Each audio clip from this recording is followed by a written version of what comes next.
Does the Delonghi ECP series stand any chance against the Gaggia Classic Pro? That is the question of today's video, and in fact, I oftentimes refer to this little guy as a mini GCP because you know what? It's got a lot of commonalities compared to this guy, the Gaggia Classic Pro. Be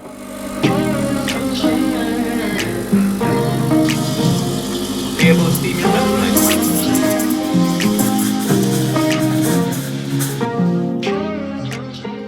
So what we're going to do today is have a look at these two machines and see, does this even have any right being compared to the Gaggia Classic Pro?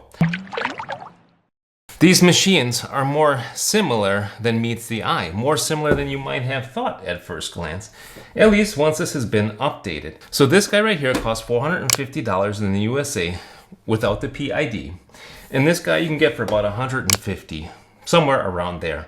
Now you have to add at least a non-pressurized basket like I've got here. The IMS Hue is in this one, and ideally, just so you can diagnose your shots, a bottomless portafilter. So that's going to set you back another $50, but even still, this guy right here is half the price of this one. Let's talk about the similarities.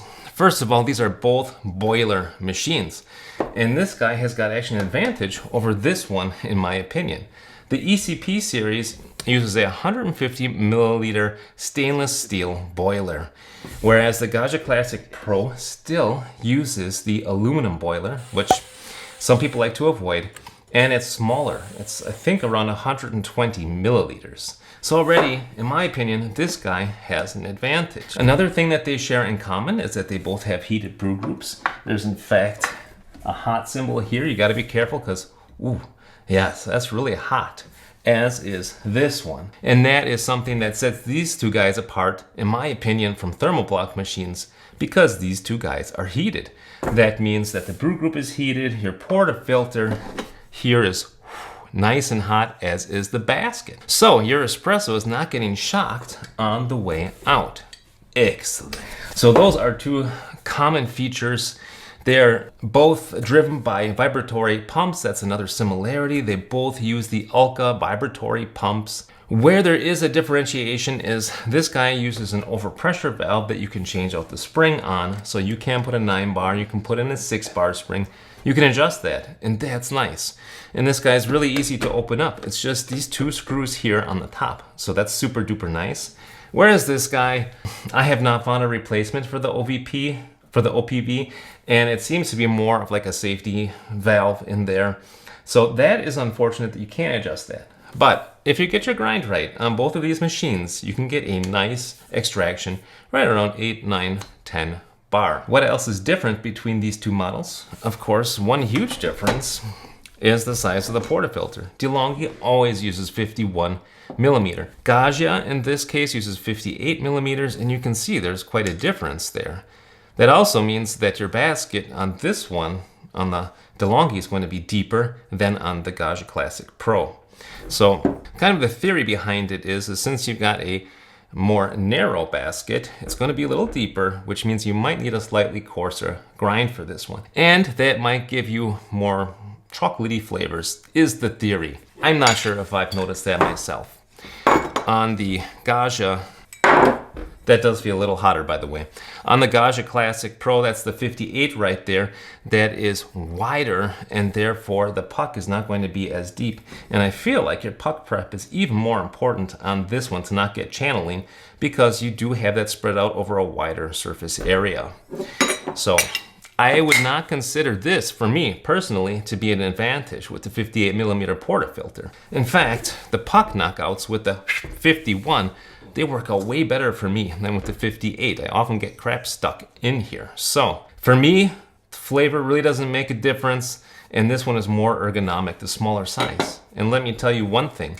I've worked in a cafe recently. They were using Delacorte machines, and their portafilters were also not 58. They were 53 or 54 millimeters on the Delacorte. La Spazzala is also 53 millimeters. So this is just kind of descended from the E61 brew groups, this 58 millimeter.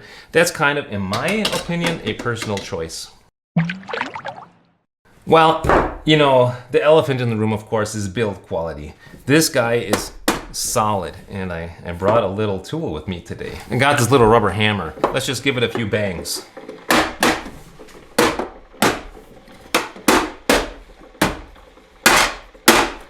It's solid. Stainless steel, brushed finish to it.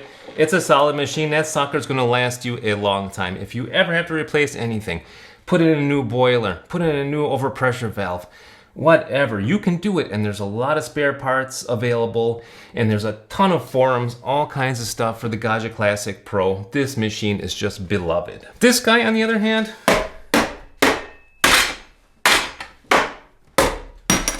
I mean, didn't break, but yeah, it's plastic. So, you know, take it for what you will. It's fine.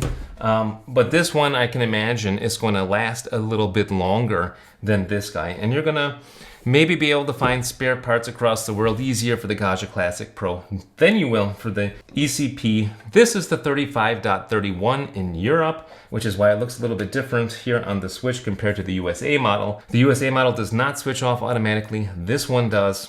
And because so many people always ask me all the time, the 3630 is exactly the same as this one.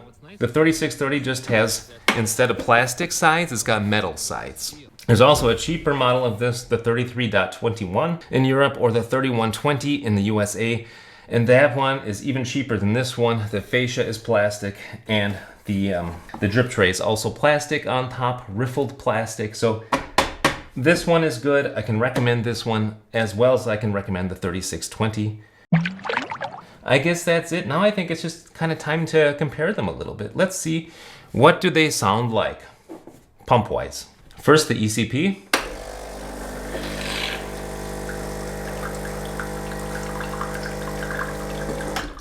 Now the GCP.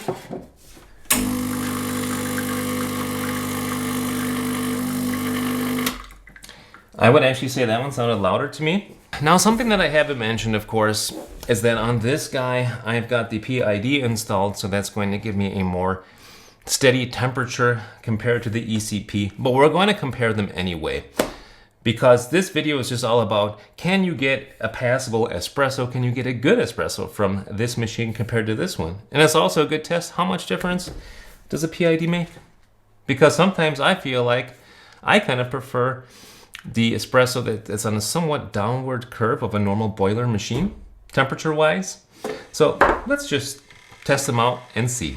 Oh, another thing, of course, before we go further is the steam wands. So this one here, you can see it's a nice metal steam wand. It does rotate like that, but it doesn't articulate. And that kind of sucks. You're stuck here at this angle.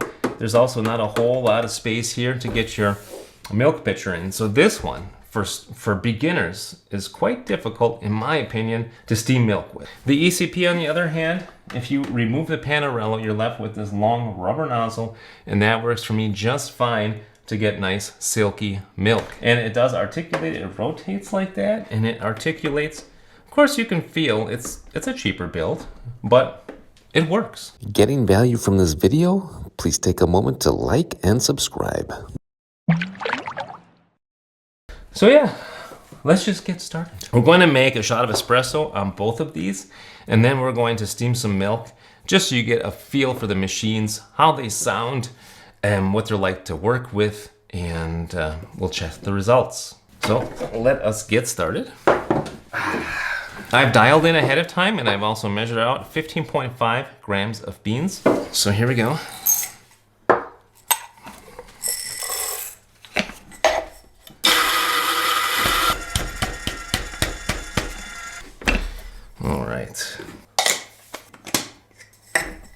See, that is quite the nice thing about this little grinder here, is it does fit directly into a 58mm portafilter. That's how it was designed. So let's just do a little bit of WDT and check our shot. Excellent.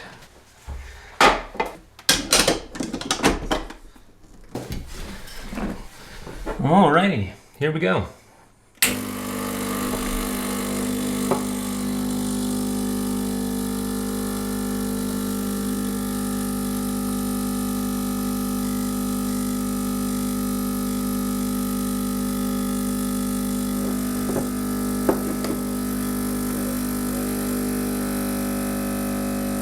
Looking pretty good, pretty good. We're gonna stop it at 30 grams. Got 20 right now. And 30 in 33 seconds. Now let's go ahead and do it on the ECP. First of all, you can see there, we got a nice beautiful shot there. Looks very tasty. We're gonna test it in just a moment. Oh, of course, another difference is you see that stopped dripping. It's not dripping on my scale at all because it does have a 3-way solenoid, so it releases the pressure off the puck afterwards. And that is, of course, a big difference as well.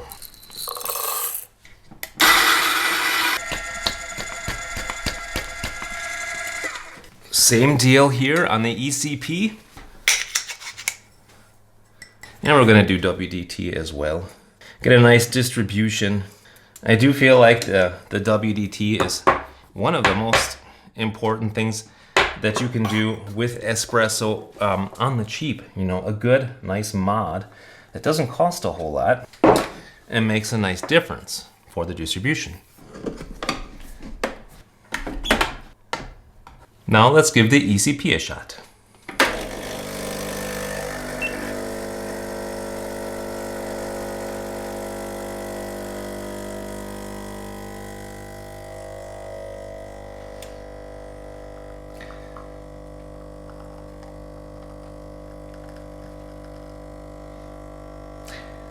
That one is looking quite tasty as well. Certainly a beautiful shot. And you can see we also have more clearance there. There's more distance between the cup and the bottom of the portafilter, which is super duper nice. All right, we're gonna cut her off right there, 30 in 38 seconds. So, and there you can see it's still dripping right onto my scale. That's kind of a disadvantage with the ECP models, or with the Delonghi in general. But you can see that's also a beautiful shot. You know, all it is a boiler. It's heating up water. It's allowing it to get pressurized and then putting it through a puck of coffee. You know, it's not magic. So anyway, what I'm trying to say is you don't need to spend a ton of money to get a good result. Optically anyway, looks beautiful. So let's taste them. I'm gonna stir them up. This is the Gaggia Classic Pro. It's a good shot, for sure. I'm expecting that because I'm using M Espresso. This is what I'm using right here, M Espresso by Martermüller. They're good fresh beans. They are 20% Robusta, 80% Arabica. So that's gonna kind of guarantee you some crema. And it's gonna guarantee you also a little bit more caffeine with that Robusta in there. Also, it's gonna give you some chocolatiness, which I am tasting. Yeah, it's kind of like bittersweet notes, a little bit of citrus fruit towards the end. Not a whole lot, but yeah, it's a good shot. It's not bitter, maybe just a tad bit astringent. Let's try it from the ECP. Again, same bean, same grind, just different machine and no PID. So the temperature curve is gonna be going down like this on this guy, and this one's gonna be pretty steady. That's tasty. They're pretty similar, to be honest. They both have, obviously, the bittersweet chocolate note that is really what's present in these beans. This one has a little bit more of the citrus fruit maybe up front, and this one maybe towards the back. Maybe even just a tiny bit of florals in there for me, but I might be interpreting that. I mean, this one, the flavor feels just a little bit more pungent, just a little bit more intense, but it's not a night and day difference. And this machine costs like 3 times more than this one. Or if you upgrade this one, okay, twice the price. But what I'm trying to say is you can get into espresso and you can get a good result from this little stinker machine. Isn't that something? So let's go ahead and do one more measurement. This is something super important to me for ergonomic purposes. If we measure from the bottom of the drip tray to the bottom of the portafilter, we get 10.5 centimeters on the Gaggia Classic Pro, and here on the ECP, we get 11.5 centimeters. So that extra centimeter is just really nice for having a bit of clearance so that you can comfortably put a scale underneath there.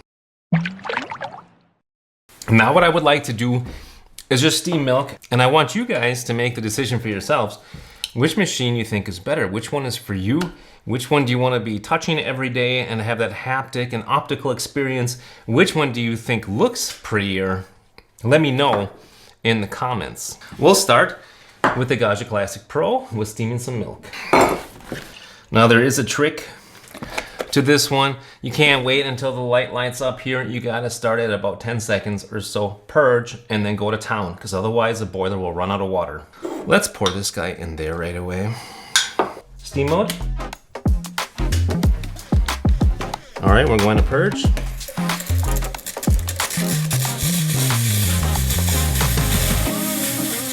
And time to go to town.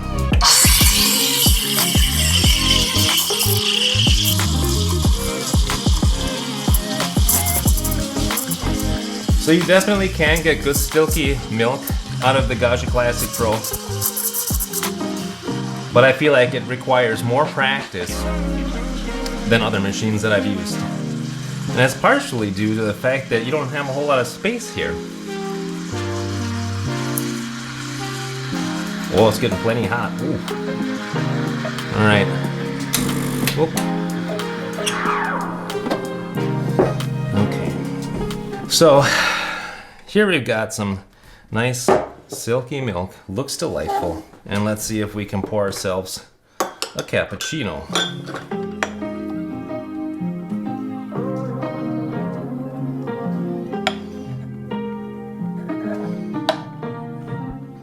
Okay, my milk was a little bit thin there, but I think it's going to be tasty. The main thing is it's got to be silky. So it did make some nice tasty silky milk for me, and that is what that looks like right there. Now let's do the same thing over here with the ECP. Okay, putting it in steam mode, waiting 10 seconds, purging, and then go to town.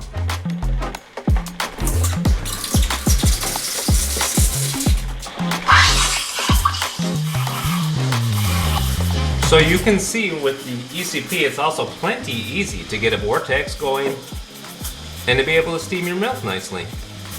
It's got more than enough power. That's plenty hot. Okay, turn that down. All right, so that is some nice, creamy, silky milk as well there. We just did a nice job here with the ECP. So that is definitely a possibility. You don't need a big, fancy, expensive machine to get nice, silky milk. And as far as latte art is concerned, that's just a whole lot of practice, remembering the fundamentals, and more practice. So there, that one looks similar, pretty similar between the two. That's what we're working with. Right there, that's the Gaggia Classic Pro, that's the ECP. And what you gotta do with both of these is you've got to cool down the boiler. So let's turn the pump on, let's engage the pump and release the water here. Okay, that one's good to go. Same thing over here, it's these two buttons plus opening up the steam valve. Alrighty. Now the only thing left to do is to try these and see how they are. Nice, sweet. Texture is a little bit lacking because I didn't have enough air to the milk, let's say. This one, oh, that one is just right. As far as the texture goes, I did a better job on this one. But again, it has a lot to do with practice, consistency, and yeah, you can get there with either of these machines, for sure. But both tasty cappuccinos, they both do a nice job on espresso, and that's the point of this video. And I hope it was helpful for you guys. I hope that you liked it. And if you learned something, that's good too. Look at that, nice and clean. Let's look at this one. Dang it. That's kind of the reason that I have more fun using smaller portafilters, because the pucks have a little bit better integrity, because they're deeper. They seem to knock out better. Now, if I would put 18, 19 grams in here, probably would knock out better too, but I don't always like putting 18 or 19 grams in here. So For me, smaller portafilters, better fit. Alrighty guys, thanks for watching, being with me. If you've been here this long, put a hashtag GCP if you think this is better. Put a hashtag ECP if you think that this one is better, at least for the price. And until next time, I say arrivederci, pfiat euch, and bye now. Jelly beans, you want a cappuccino?